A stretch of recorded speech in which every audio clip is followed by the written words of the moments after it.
Okay, what's up guys? Today I'm bringing you some Jade Cocoon 2 gameplay in the Retrospect series.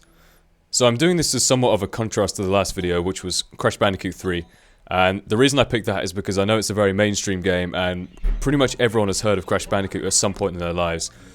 However, this is one of those games where, you know, everyone I've ever spoken to about it has just completely blanked me and said, "What are you talking about? I have never heard of this game." I've easily spent more time on this than any Call of Duty game put together though, so I think it's fair to say that I'm a pretty big fan of the series. The reason I didn't pick the first Jade Cocoon is, well actually it's kind of confusing because I genuinely think the first game is the better one. But I played the first game after the second one. Like, the first one's pretty hard to get hold of. I had to get some copy on eBay or something, but like, I played the second game first, and it's probably a lot more easy to understand. It's actually a lot easier to commentate as well. There's a lot more to say about it. But the first game is more of a traditional RPG style, whereas this is more towards Pokemon, I guess you could say. But these are my Divine Beasts. The whole game is based upon these things called Divine Beasts.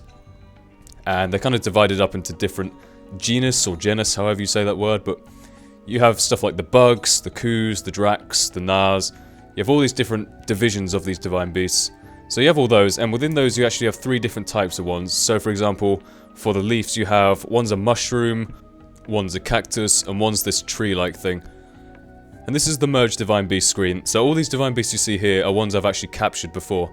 It's not like Pokemon where you capture them with a Pokeball or whatever, but you find these things in the forest called Kalma, and they're basically these corrupt Divine Beasts or something.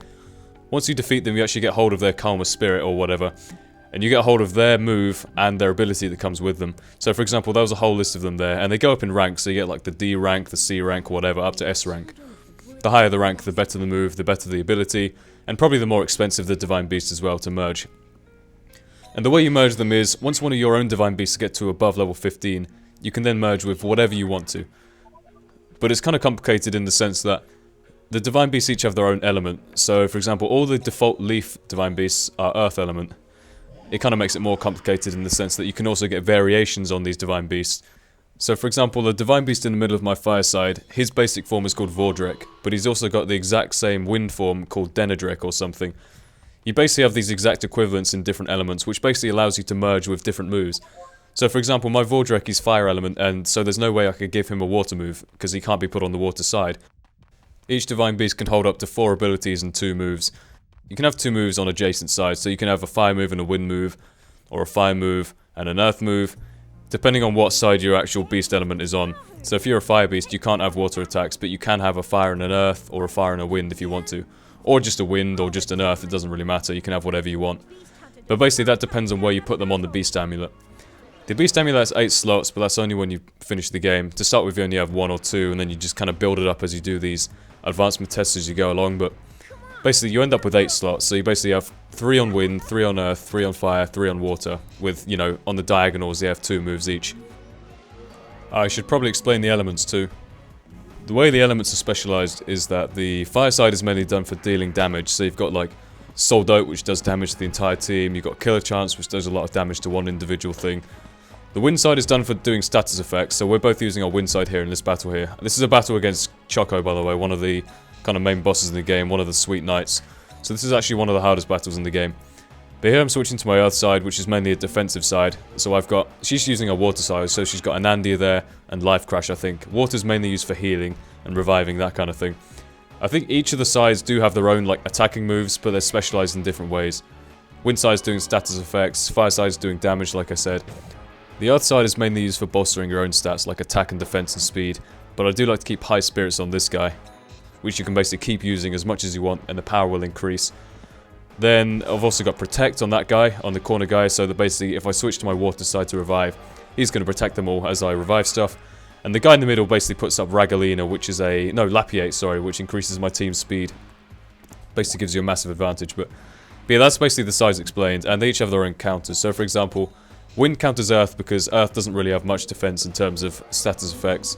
Fire counters water because water basically has no defenses against that kind of thing. Water counters wind because water has natural defenses against, like every water Divine Beast has natural defenses against all status effects, I think. Not complete immunity, but some resistance, you know.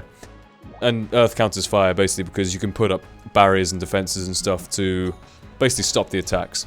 And you can see that from the Divine Beasts. So for example, the Coos, which I've 1 fire, 1 here, casting Soldo, and the coup in the middle, which by the way is a temporary member. I need to change that. But the 2 coups on my team there, they're both fire monsters, and you can see they're very good at attacking. They're very agile, very quick, very powerful as well. But they're kind of fragile in terms of defenses. That's what the coups are generally good at.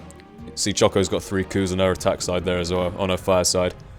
I generally keep stuff like the Drax and the Garas for defense and water, like for earth and water, because they're very defensive kind of monsters. By the way, one thing I forgot to mention as Choco gets completely destroyed by a Kamikaze hit there. One thing I forgot to mention is that the way you get the Divine Beast, the new ones, is you start off with one, which is Tamatok, I think, which is a basic fire Mao. Pretty good, pretty solid, but the way you generally get new ones is you find eggs in the forests, and you travel through these forests. You have forests with different elements, so you have, you know, fire forest, wind forest, water forest, earth forest, whatever. You go through these forests, and in certain of these ogre vines, which are the little mini, I guess, plants you go into, and then there's a princess vine at the end, which transports you to the next part of the forest.